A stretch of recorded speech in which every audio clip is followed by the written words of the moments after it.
이어서 강릉입니다. 삼척 LNG 생산기지 조성으로 인근 해안마을은 연안 침식 등 피해를 입고 있습니다.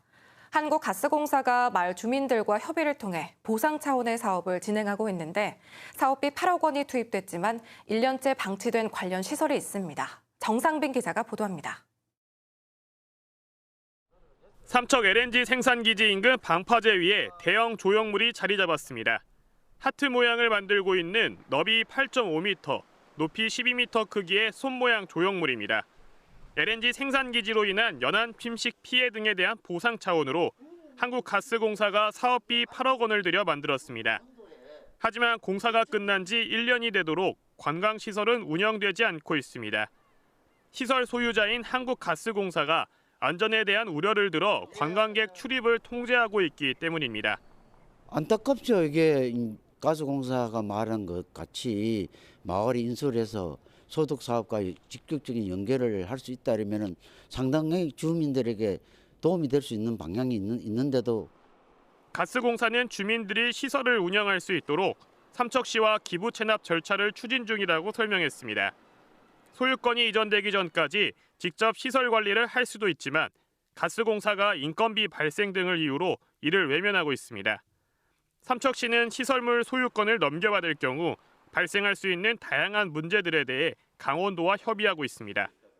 저희가 올해 상반기까지는 힘들더라도 1년 올해 안에 이제 좀 월천리에 이제 시설들을 운영할 수 있게끔 처리하도록 하는 게.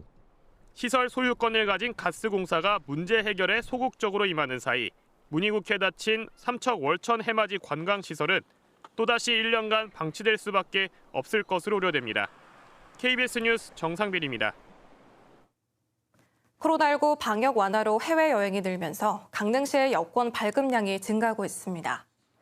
강릉시는 2021년 여권 발급량이 1,500건에 그쳤지만 지난해 발급량은 8,982건으로 1년 사이 5배 가까이 늘었다고 밝혔습니다. 한편 강릉시는 낮에 여권 발급 신청이 어려운 시민들의 편의를 위해 매주 월요일 저녁 8시까지 여권을 발급하는 사전 예약제를 운영합니다. 코로나19 확진 판정을 받은 식당 대표와 종업원이 자가격리기간 식당을 운영하다 보건당국에 적발됐습니다.